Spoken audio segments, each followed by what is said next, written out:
नमस्कार। Between the lines with Niranjan में आपका स्वागत है।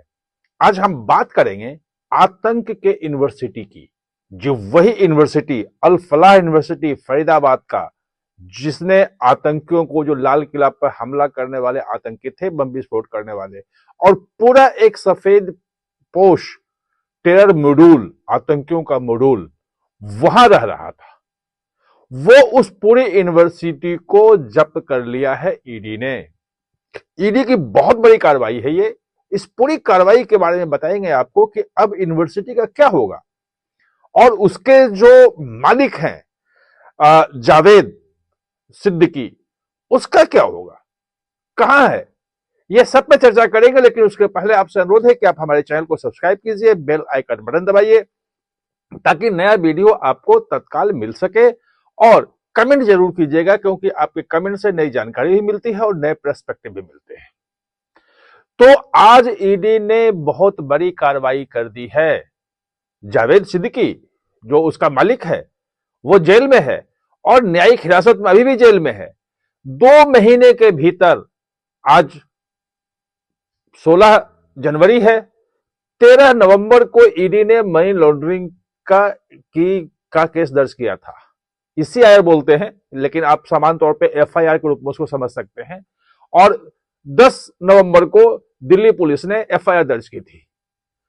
अब ईडी ने जो जावेद सिद्दीकी है उसके खिलाफ जो है वो चार्जशीट भी दाखिल कर दिया है और पूरा गिनाया है कि कैसे पूरी अल फलाह यूनिवर्सिटी जो है वो आपराधिक तरीके से बनाई गई थी। पूरी संपत्तियां उसकी आपराधिक तरीके से बनाई गई थी। अभी जो संपत्ति जब्त की गई है वो 140 करोड़ के लगभग है, लगभग 140 करोड़ की संपत्ति है। उसमें पूरी यूनिवर्सिटी की जो बिल्डिंग है, छात्रावास है, सब कुछ है, जमीन है, वो सब समाहित है। यानी कि पूरी यूनिवर्सिटी जो है वो जब्त हो गई है। इसमें एक थोड़ा सा पेच है जिसको आपको समझना पड़ेगा कि वो टेक्निकल मामला है। मनी लॉन्ड्रिंग जो है, PMLA, prevention of money laundering act जो है, बहुत टेक्निकल चीज है और इसके लिए इसको बारीकी से समझना जरूरी है। फिलहाल जो संपत्ति जब्त की गई है वो जब्त की गई है अस्थायी रूप से, प्रोविजनली अटैच्ड। इसका क्या मायने हुआ? इसका मायने यह हुआ कि यूनिवर्सिटी जैसे चल रही थी वैसे चलेगी।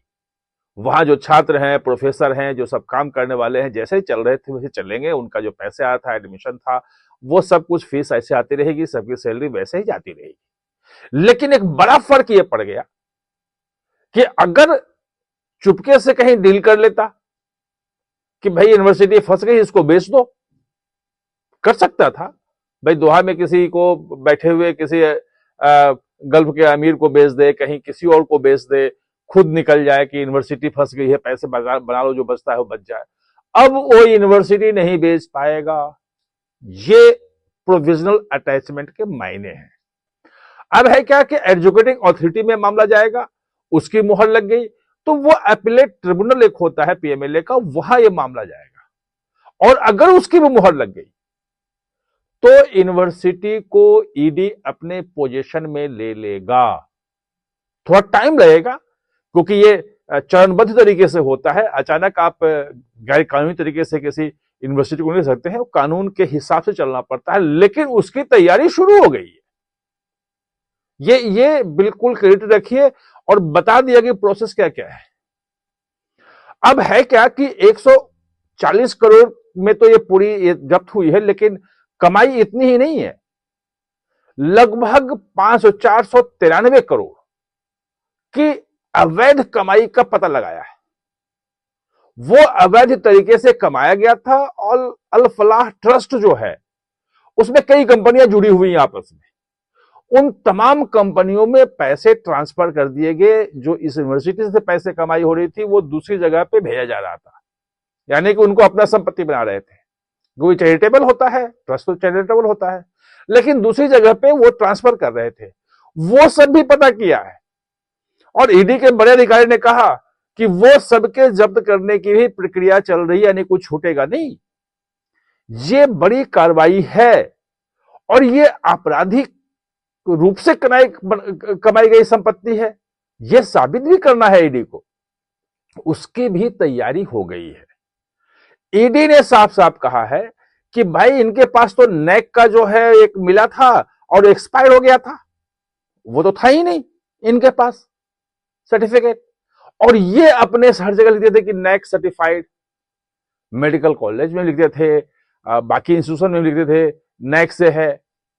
यूजीसी की मान्यता के बारे में भी झूठ बोला, कहा कि यूजीसी से मान्यता मिली, लेकिन यूजीसी से मान्यता जो मिली थी कि एक स्टेट प्राइवेट यूनिवर्सिटी के रूप में थी, वो थी, सेक्शन अलग था, मान्यता गलत थी। जो मेडिकल कॉलेज के लिए परमिशन लिया गया था, फार्मेसी के लिए परमिशन, उसमें भी बहुत सारी गलत जानकारी दी गई थी, वो सब निकल के आ गया है और सब ईडी ने आज चार्जशीट में पर लगाया भी है कि क्या क्या हुआ था उसमें।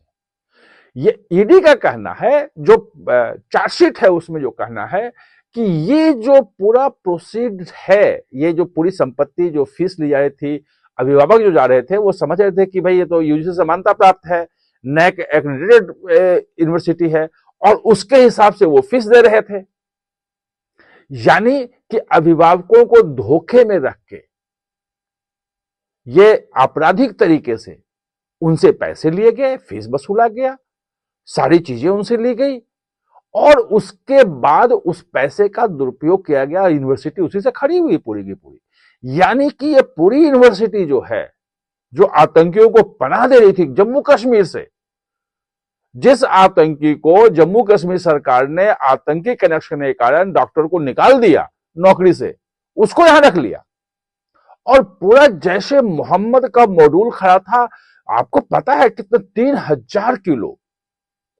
3,000 किलो विस्फोटक मिले थे, वो जिलेटिन की छड़ें जिसे विस्फोट किए जाते हैं, और जो ये कहा जा रहा है कि 40 किलो केवल फटा था ये आपके लाल किला के सामने जो कार में बम विस्फोट किया था। सोचिए कि 3,000 करोड़ से कितनी जगहों पे क्या क्या करने की तैयारी थी। वो सब चीजें आई है पहले, वो दोबारा बताने की जरूरत नहीं है। लेकिन हाँ, ये जरूर है, आपको ये जानकारी देना है कि अब ईडी ने 2 महीने में ही ये आतंकी की जो यूनिवर्सिटी थी, उस यूनिवर्सिटी को जब्त कर लिया है।